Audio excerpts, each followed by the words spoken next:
Selama bertahun-tahun, saham Bank BCA mampu bertahan sebagai saham terbesar di bursa kita. Sama dengan konsep pada video Bank BBRI sebelumnya, pada video ini kita coba buktikan dengan simulasi, dan hasilnya bisa kita jadikan pelajaran untuk mengambil keputusan yang lebih baik di masa depan. Sebelum lanjut, informasi pada video ini bukanlah ajakan untuk membeli dan menjual saham. Pertama, kita hitung dulu berapa modal yang perlu disiapkan untuk memiliki 100 lot saham BBCA, dengan rentang periode waktu tertentu di masa lalu.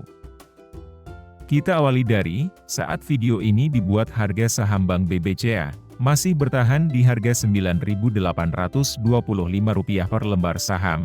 Maka, modal yang dibutuhkan adalah, sebesar Rp98.250.000. Kemudian lanjut, apabila kita sudah punya saham Bank BCA pada awal tahun 2023 yang lalu, hasil perhitungannya sebagai berikut. Dengan menggunakan harga awal saham Bank BCA pada awal Januari 2023, sekitar Rp9.150 per lembar saham. Maka, modal yang dibutuhkan adalah Rp91.500.000, atau kita bisa hemat modal Rp6.750.000, untuk punya 100 lot saham Bank BCA di awal tahun 2023. Selama setahun ini, kurang lebih saham BBCA bertumbuh sekitar 7,38%.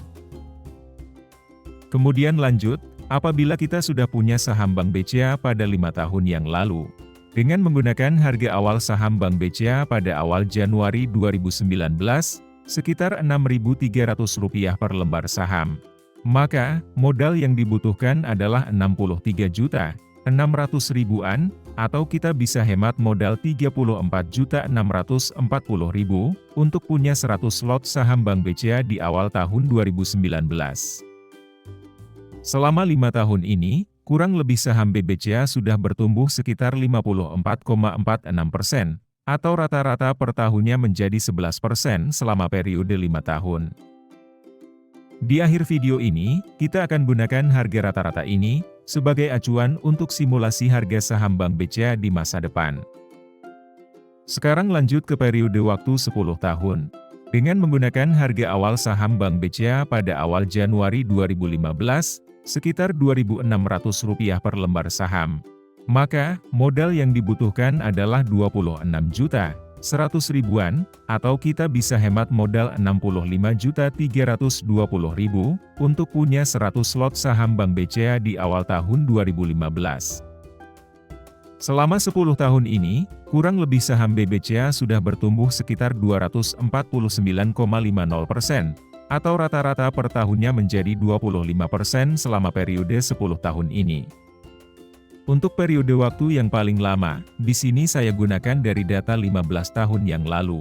Dengan menggunakan harga awal saham Bank BCA pada awal Januari 2010, sekitar Rp957 per lembar saham. Maka, modal yang dibutuhkan hanya Rp9.700.000-an. Jadi, selama 15 tahun modal yang kita gunakan sudah naik hampir 10 kali lipat pada saham BBCA. Selama 15 tahun ini, kurang lebih saham BBCA sudah bertumbuh sekitar 449,50%, atau rata-rata per tahunnya menjadi 30% selama periode 15 tahun ini. Nah, hasil dari simulasi 4 periode waktu ini, dengan investasi 100 lot di saham BBCA dengan periode waktu 15 tahun hasilnya menjadi yang terbaik. Sampai di sini artinya semakin lama berinvestasi di saham BBCA, modal yang dibutuhkan semakin kecil, dan potensi kenaikan harga saham konsisten bertumbuh. Dari grafik ini juga terlihat, bahwa pergerakan harga BBCA memang tidak main-main. Nah, dengan hasil simulasi ini, dan histori pergerakan harga saham BBCA yang nyaris sempurna ini, kita akan coba buatkan simulasi, untuk proyeksi harga saham BBCA, dengan beberapa periode waktu untuk di masa depan. Pertama, dengan periode 1 tahun ke depan. Dengan menggunakan proyeksi selama setahun, yaitu sebesar 7% saja, maka hasilnya bisa dilihat pada tabel berikut ini. Pada tahun 2025 nanti, harga saham Bank BCA saya proyeksikan akan tetap bertumbuh. dan bisa bertahan di level harga Rp10.500 per lembar saham. Dengan jumlah 100 lot, maka nilai aset menjadi sekitar 105 jutaan, atau tumbuh sekitar 6,8 jutaan. Kedua, dengan periode 5 tahun ke depan. Dengan menggunakan proyeksi 5 tahun, yaitu dengan pertumbuhan rata-rata 11% per tahun, maka hasil proyeksinya sampai tahun 2029 nanti, bisa dilihat pada tabel berikut ini.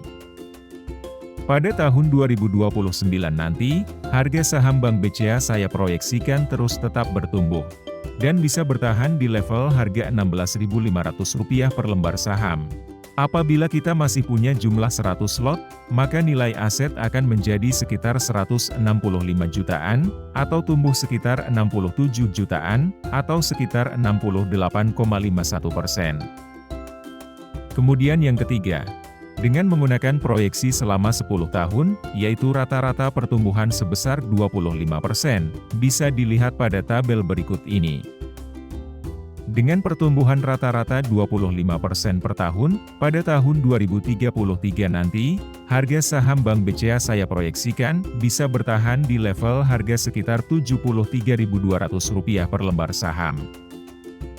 Apabila kita masih kuat hold dengan jumlah 100 lot, maka nilai aset menjadi sekitar 732 jutaan, tumbuh sekitar 633 jutaan, atau tumbuh dengan persentase sekitar 496%. Dan yang terakhir, dengan periode 15 tahun ke depan. Dengan menggunakan pertumbuhan rata-rata sebesar 30% per tahun, maka hasil proyeksinya sampai tahun 2038 nanti, bisa dilihat pada tabel berikut ini. Dengan tetap bertumbuh selama 15 tahun, maka di sini harga saham Bank BCA diproyeksikan akan bisa bertahan di level harga sekitar Rp386.000 per lembar saham. Apabila kita masih punya saham Bank BCA dengan jumlah 100 lot, sampai pada saat itu, maka nilai aset akan menjadi sekitar 3,8 miliar, tumbuh sebesar 3,7 miliar, atau naik dengan persentase sekitar 2.229,81%.